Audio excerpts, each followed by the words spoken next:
Hi everyone, welcome to UnicornTips sponsored by Network Science.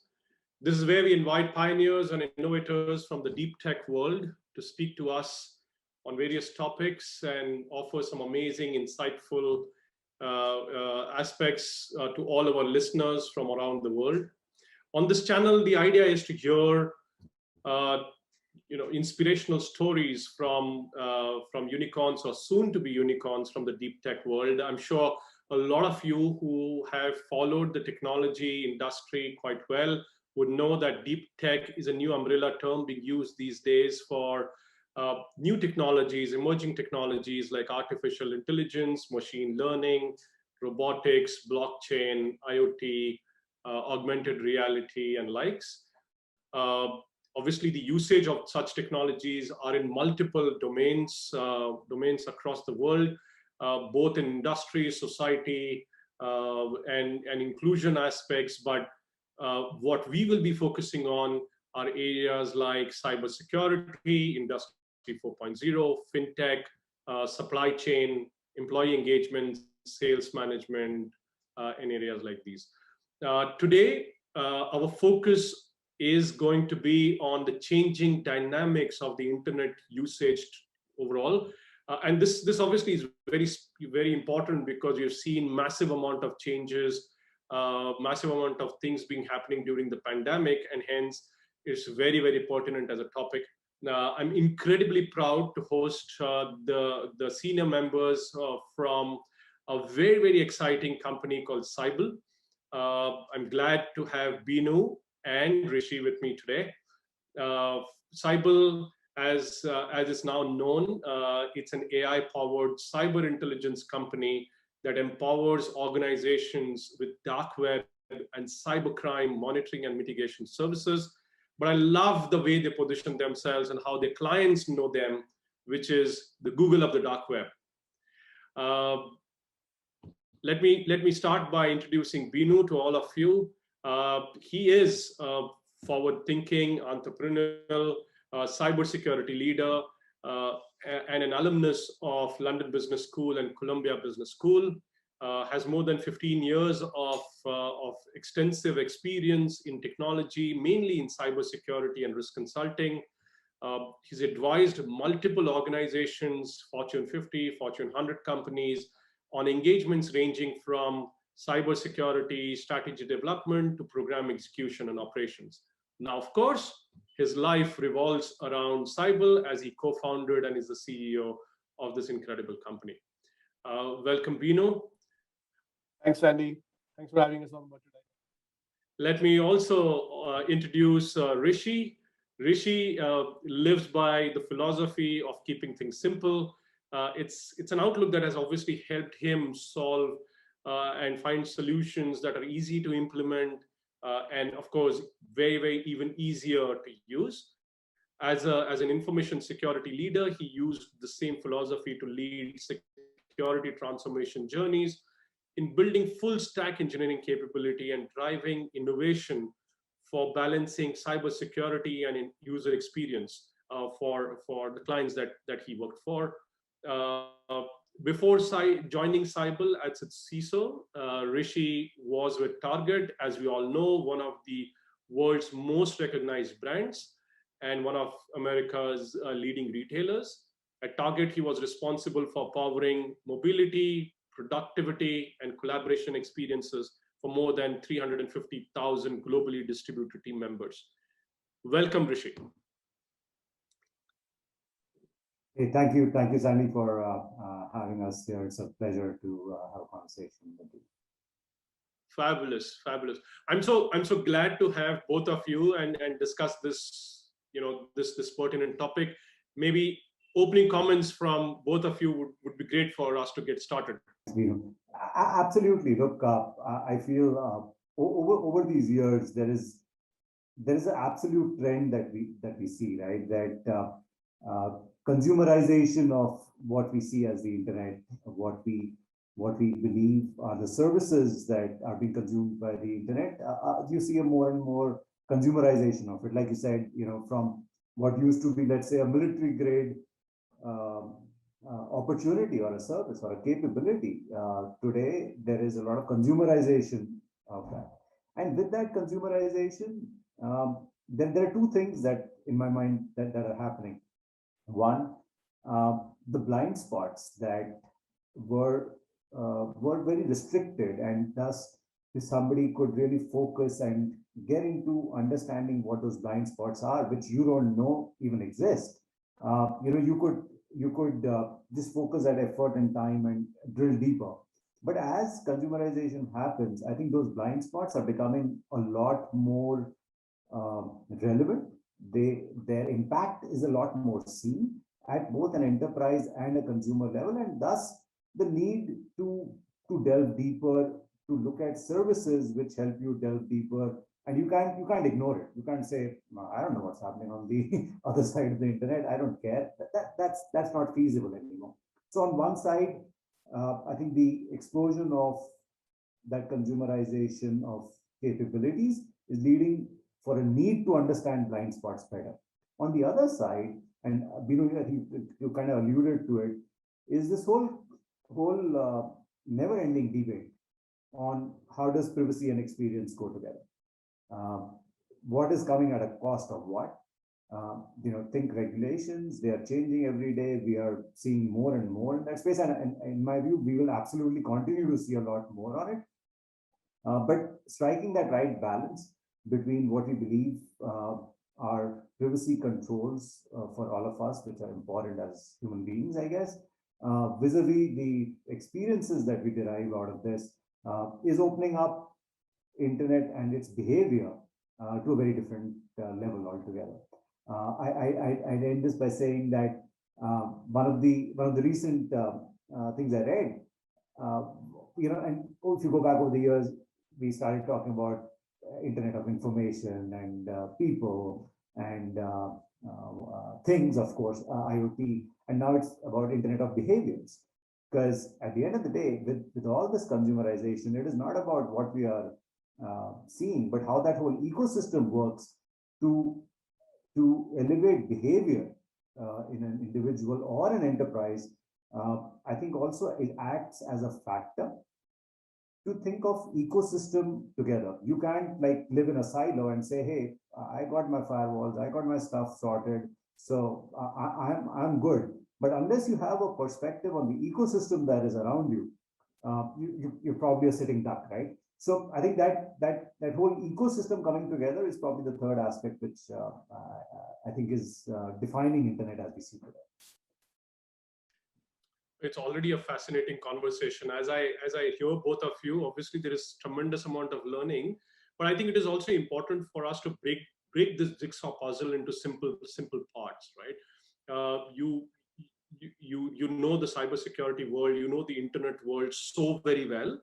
I'm not really sure that people like me understand it as good as you guys do, right? So it is important also for us to break this down. So maybe I ask, maybe Rishi, you can explain this to us.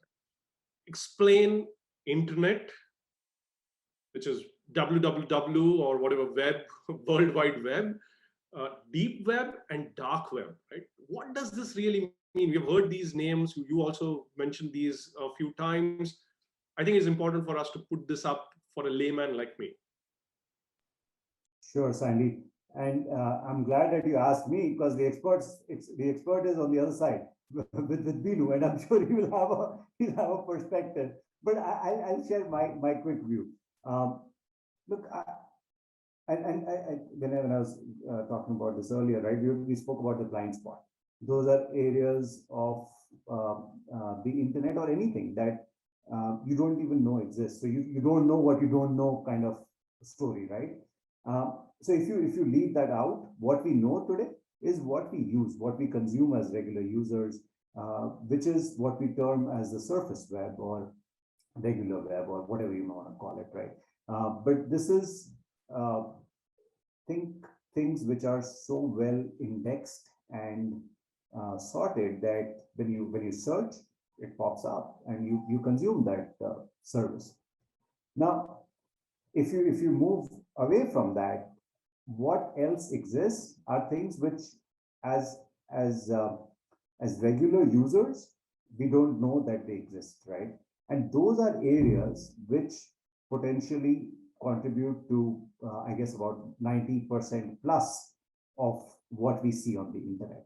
Now that big space is probably further divided into two areas, which may be synonymous, and I'm sure Binu will add more to it, but you can think of it as the deep web and the dark web. And there are uh, various aspects of it, various nuances of what's going on in these two areas. But just at a very, if you abstract it out, right, these are things which are one, not indexed, right? So your ability to search them in a regular way just doesn't exist. Second, it does not necessarily mean that what you can see is bad. Yes, like on the surface web, like on the dark web, like in life, I guess, there are things which will be nefarious, which will be malified and all of that. But that is not what the dark and deep web is all about. Then, of course, there'll be components of that, but there is a lot of other information also in that area, which can be leveraged, which can be bona fide, which can be used for the right purposes, and thus need to kind of shine a light on that area. Binu, you want to add something to that laymanish kind of definition? Typically, if you look at internet in a holistic way, let's say 100% of the internet, there are multiple researches by major universities in the US and other places as well, who have suggested that what you typically search on search engines like google.com, bing.com, and others, they only cover 2 to 5% of the overall internet. And then there is almost 95% of the internet which is not being indexed, which is you can't just go and search what's happening out there. And that comprises of deep web and dark web. The classic example of deep web could be certain marketplaces, which are on the internet, but you can't search them through standard search engines. And if I have to go for dark web, for an example, you have to have access to special software in order to access them, like the Tor or Onion websites, just to give you some examples of it. The type of information which is being carried out in these areas, it varies. It's not all good, neither not all bad, right? So there's a third party research which suggested that 95% of the deep web and dark web combined, 60% of that is actually not nefarious. It is okay. People do have genuine reasons to keep their identities hidden. They value anonymity, they value privacy, and they use it. But 40%, which is still a major chunk of it, if you look at the scope and size of major search engines who are just looking at 2 to 5%, and you still have hundreds of billions of pages out there, 40% is still has potential nefarious activities ongoing. That's huge. It's, if you look at the qualitative or quantitative scale of it, it's humongous. And that's one of the areas which, to our professional experiences, none of the organizations have cracked fully into it or have cracked this problem.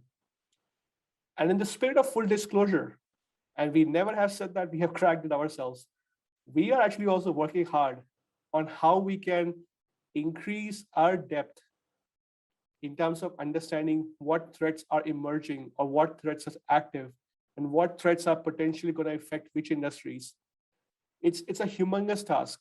It's a challenge which is at a scale beyond even some of the largest tech companies who have done it, but exciting enough that there is actually a clear need for it.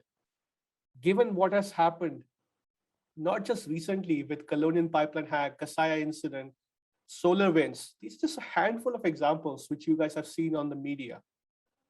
And I can think about hundreds of other examples which haven't got to media, but they are probably even more severe than what has happened there.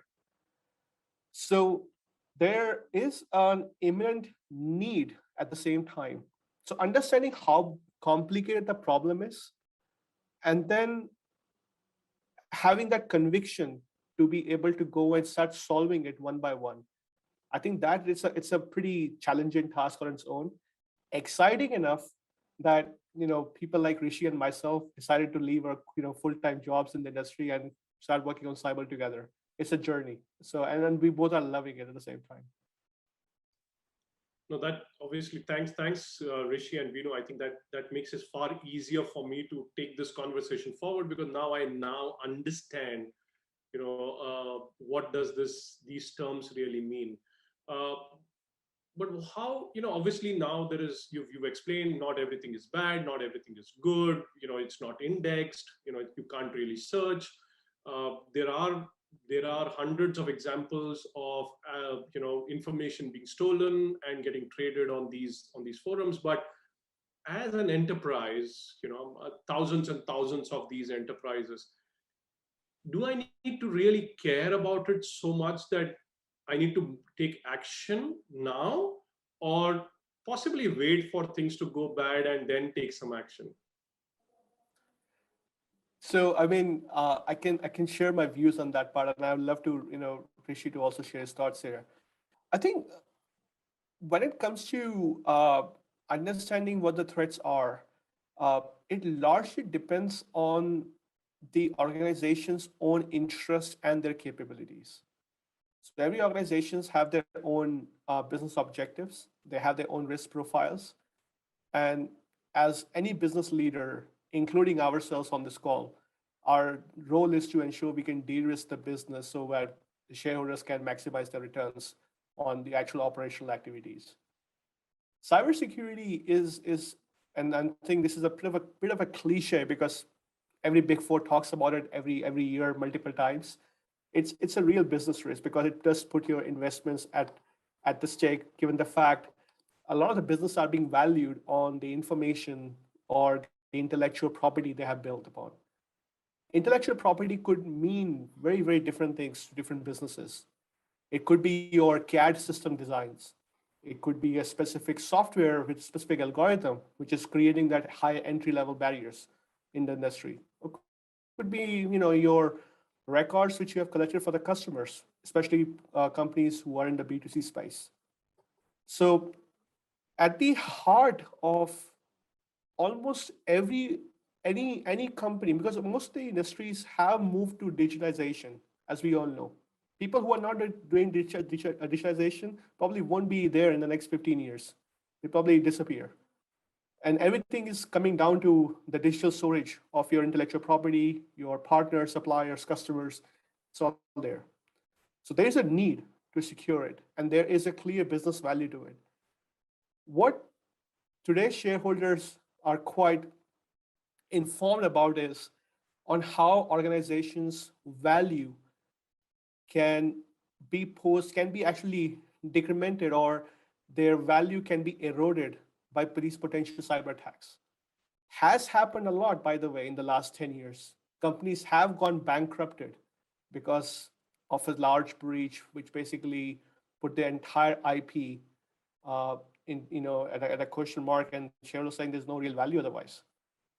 And I think that's where there is a need for a solution like Cybele or like other companies, where how it adds how it actually creates value by protecting your crown jewels, by providing you a better insights on what the threats are.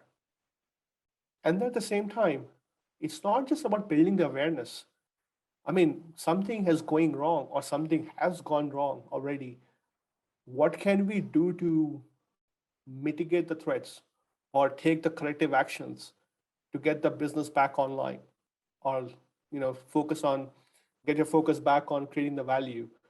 I think that's where we see there's a clear requirement for organizations, including Cybele, to be able to provide that proactive insights to the end customers so they can be better in making those decisions which they need to make, obviously, as they see a lot of business risks, including cyber risk, coming along.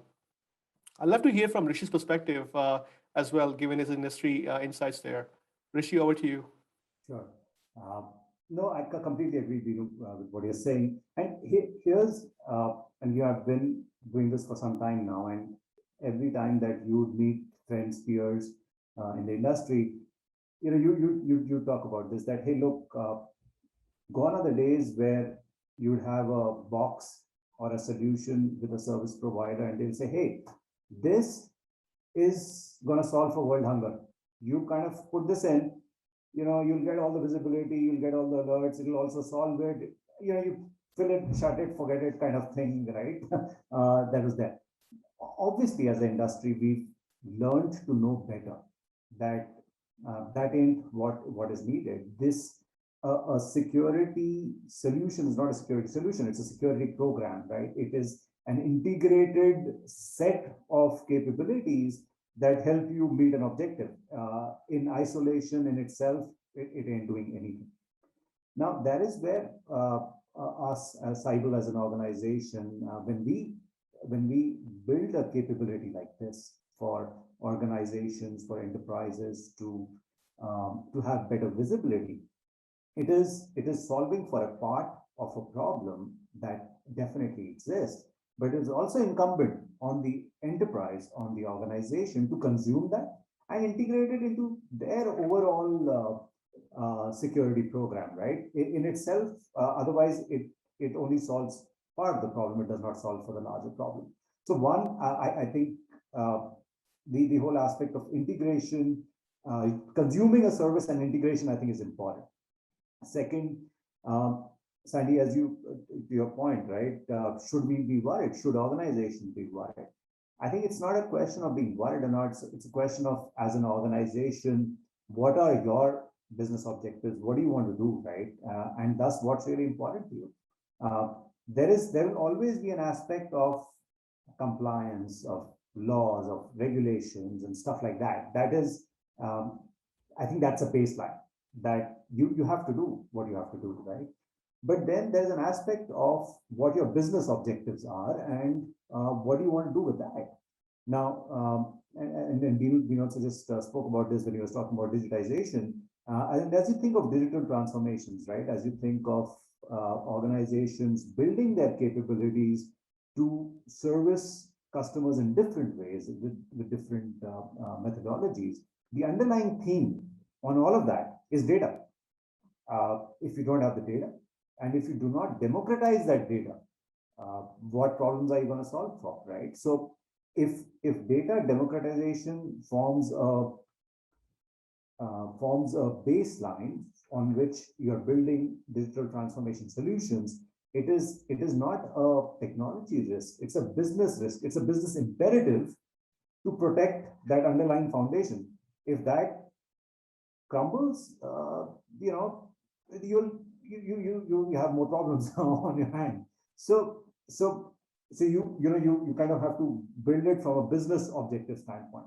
And the third aspect to it in my mind is, and this might sound philosophical and cliched, so pardon me for that, but security is not something that you do on your own, right? You have to build bridges, you have to build ecosystems, and that's why you have all these intelligence networks and stuff like that, because you know the power of a community which shares and does this together. That is what makes it powerful. That's what makes it work.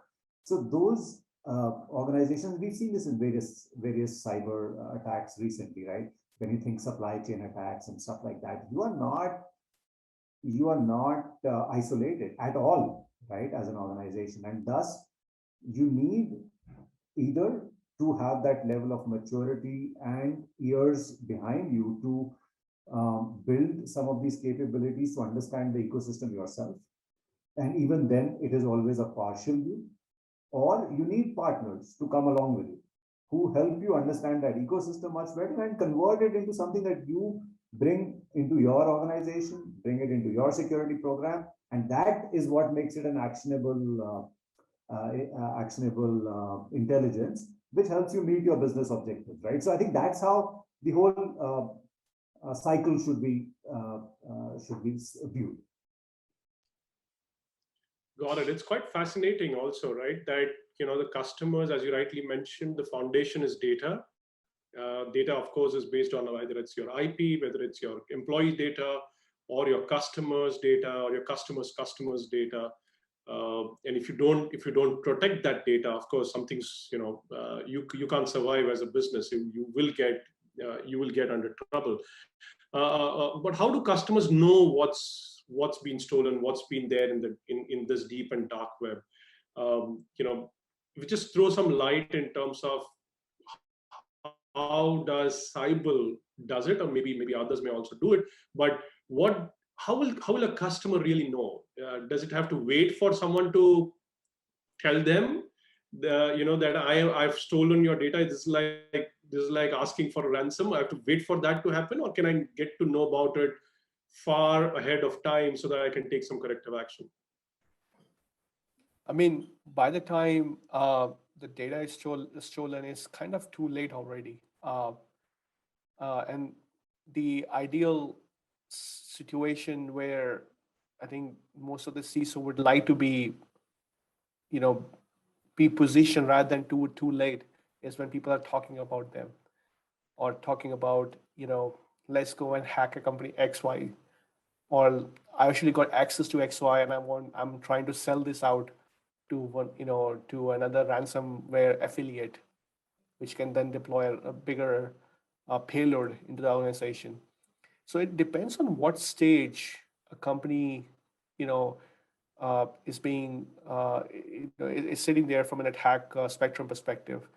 Ideally, you want to be as much as on the left side, because then you would have more chances to protect your organization against a larger impact.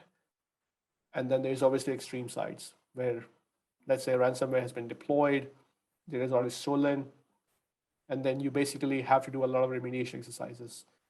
Now, what Cyber does, and I think this is where we cover the entire spectrum, which is talked about, all the way when the cyber criminals are chatting about any specific, organization or a specific toolkit, or when they're hiring hackers.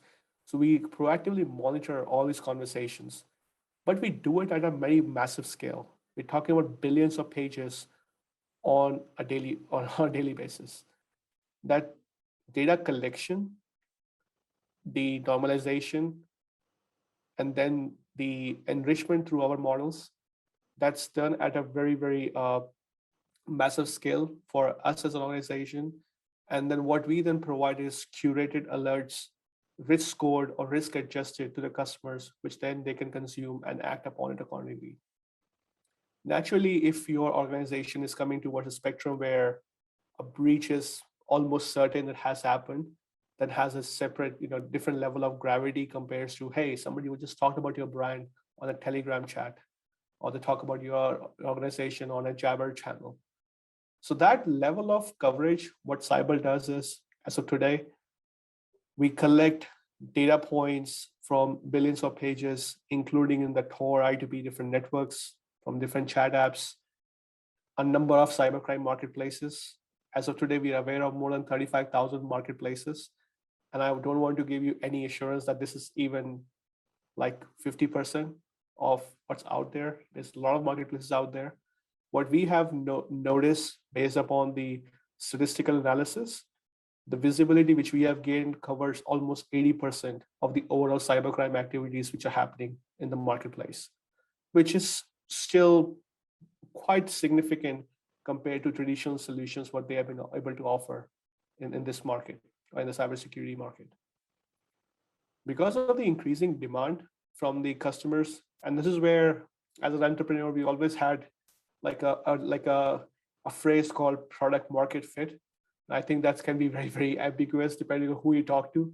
So there are certain markets who would genuinely value dark web. Some people who would say, oh, I don't even know what's out there on the internet for that matter, let alone the dark web discussion. So over time, we also build a lot of data collection capability, all the way from internet scanning initiatives, social media monitoring, even the code repositories, storage objects, all the way from Google to S0 to S3, even the mobile apps for that matter. So that was a natural evolution of our product streams in terms of providing a holistic view. So today, where Cybele is positioning itself, um, we are still very much niche focused on the dark and deeper monitoring. We love it. We do it at scale, which not many people have been able to replicate so far, and we like to keep it that way. That's why we keep on investing on that, and we bring in some best people from all different universities, including Stanford for that matter.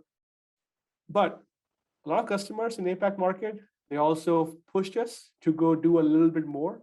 So we eventually had to start going on the surface web as well as part of data collection exercises.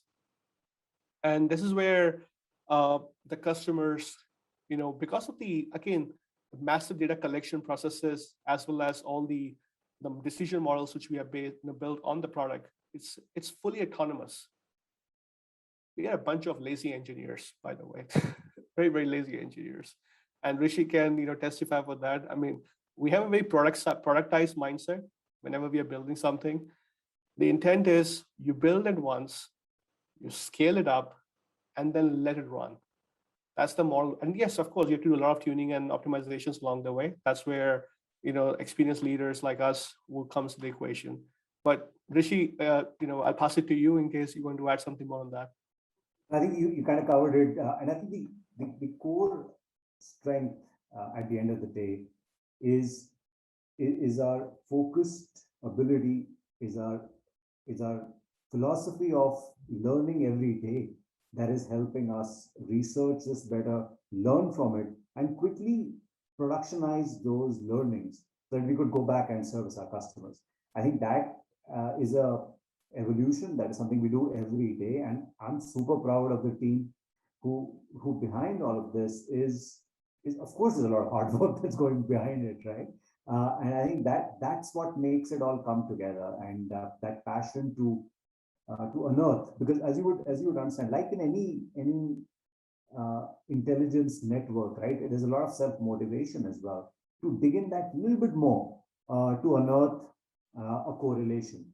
And when you unearth those correlations, that is where value gets generated. And I'm super proud of where we've come with that, and equally excited about where that will go in the future as well.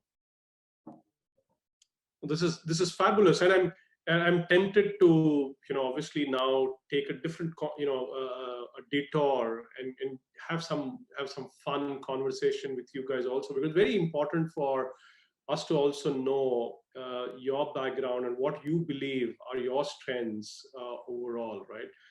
So let me ask Binu. Binu, what's your superpower? I think I'm not the best judge of my own skills or my lackings, but what the team generally appreciate about is going deep into the actual specifics. We have our own values in the organization, given we are 60 people and growing. One of the first value, which is deeply embedded into Cybele's culture, is data talks, everything else is a gossip. So I'm a very data-oriented person, and generally the arguments, if you're not backing up with any data, it's not going to go anywhere. And that's the culture which we are deeply embedding into organizations, something which is quite appreciated at the same time and gives equal opportunity to everybody.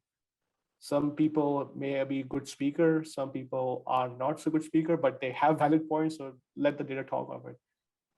That's the way. I think that's where team mostly appreciate about the culture, and that's what us as the leaders, we are embedding that into the organization. Sure.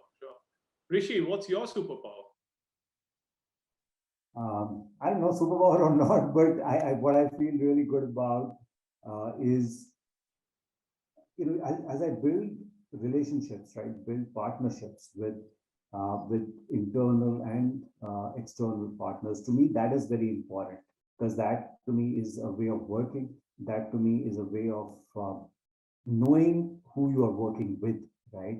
And I spend a lot of time in doing that. I want to curate those relationships. I want to build on those relationships because I think that helps me do my work better and also meet the business objectives. And that's something which I feel good about, I guess. So do you, Rishi, do you have anything else as a passion or a hobby outside of what you do with Cybele today, or it's all 100% Cybele? No, it's definitely not 100% Cybele because I think there is Cybele is what I enjoy doing, right? I love the whole aspect of bringing it together to learn more every day and contribute to it in various ways through this journey, right? Beyond this, I make sure that I take out time for two things that matter to me a lot. One, of course, my family, and I try and spend as much time as I can with them. And I don't want to miss out on that journey while everything else. And second, I truly believe, Sandy, that if you don't invest time on yourself, you're not doing anyone any good for yourself or for the ecosystem that you're in. So I do make sure that I invest time in staying physically and mentally fit. So thus I read a lot, try and work out pretty often, I like to think, and I want to continue to do that. Awesome. How about you, Binu?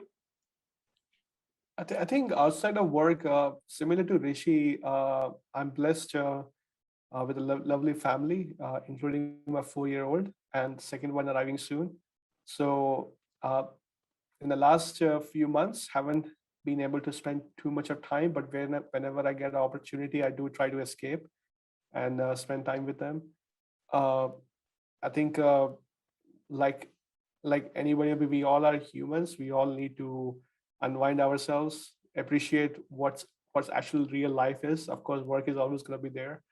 And something which we also encourage you, the entire team as well, to spend as much time they can with the family, especially what's happening with the current COVID situations, where a lot of people have suffered directly or indirectly, including our entire team, where we lost a team member because of it. And there's these, reflecting back on, the family, it's very, very critical for anybody for that matter. Yeah, I completely get that. So if you, Binu, if you had 3 apps on your smartphone, which one would you choose? And you cannot choose any app which is associated with Cybele.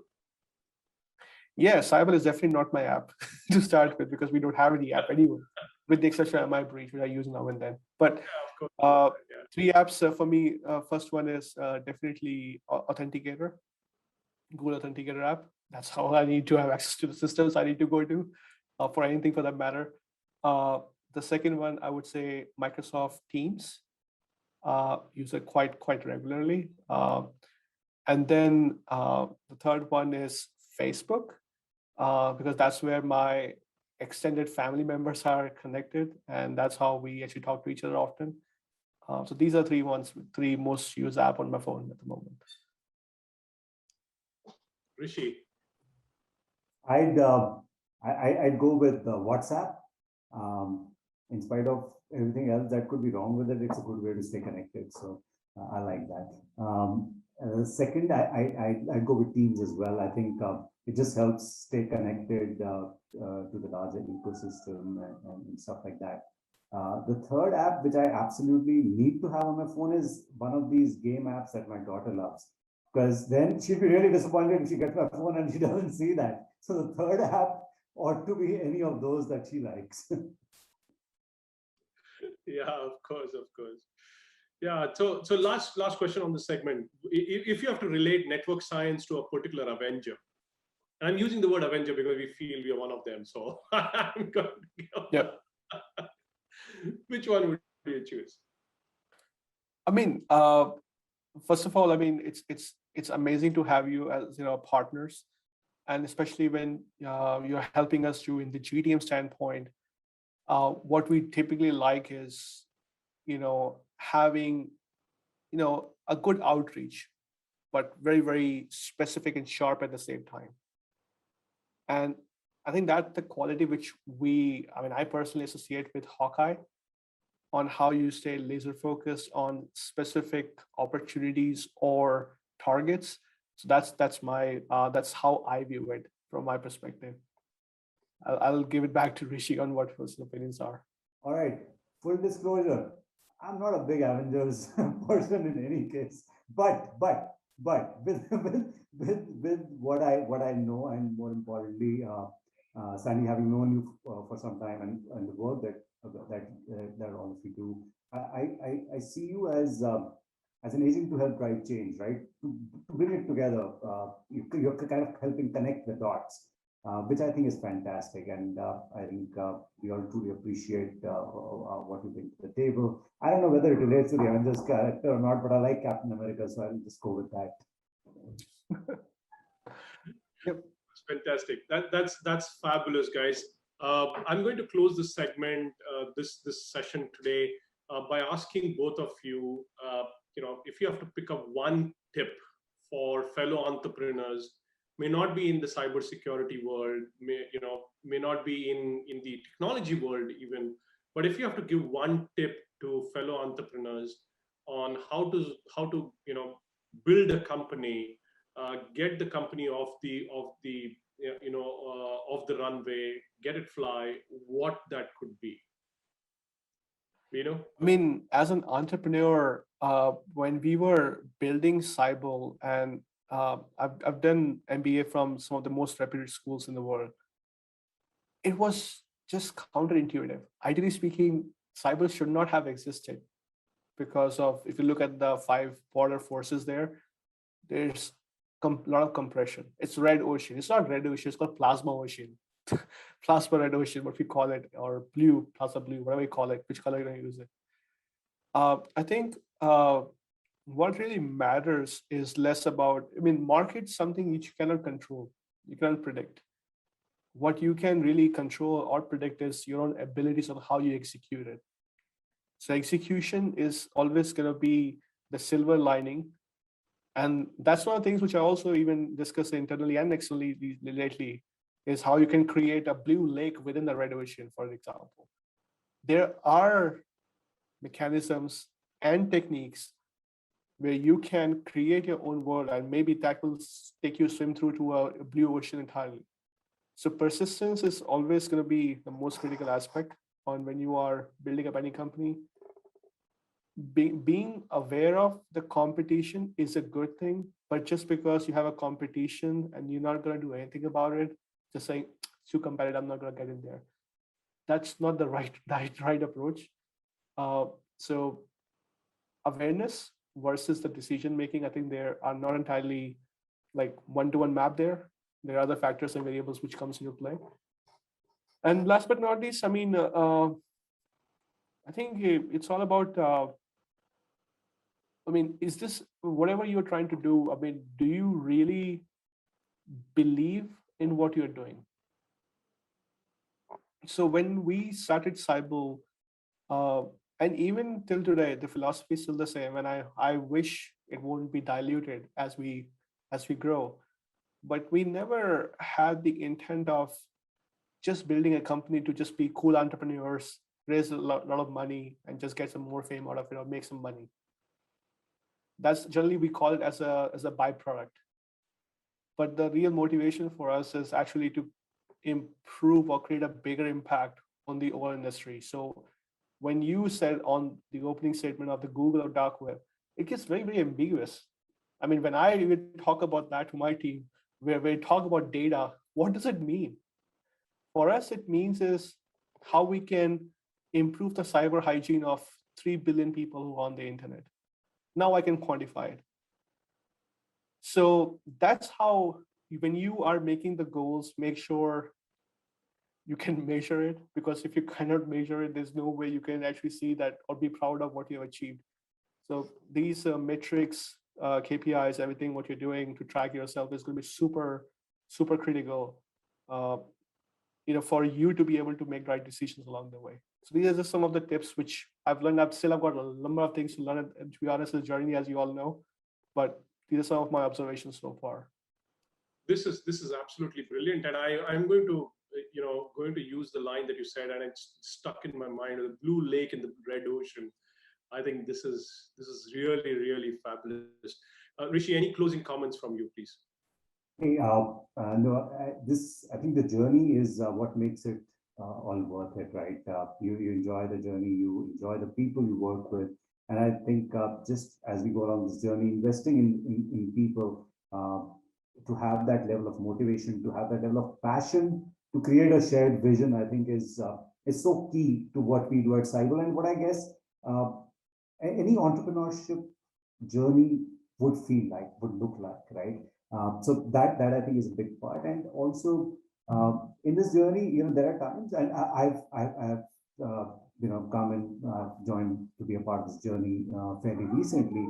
And you at times you would feel like, hey, there's so much to do. There is, you want to do X, Y, Z, you want to do a lot of things, you have a lot of ideas. But one has been said, it's a say-do ratio, right? You need to think execution as well, but also think ruthless prioritization. While there are 1,000 things that you can do, just because you can do them doesn't mean that you necessarily should do them. And thus, where do you draw the line? I think our core tenets of building a shared vision and being on an incredible journey that we are on. This has been absolutely fabulous. Binu, Rishi, thank you very much for joining with me today in this amazing conversation.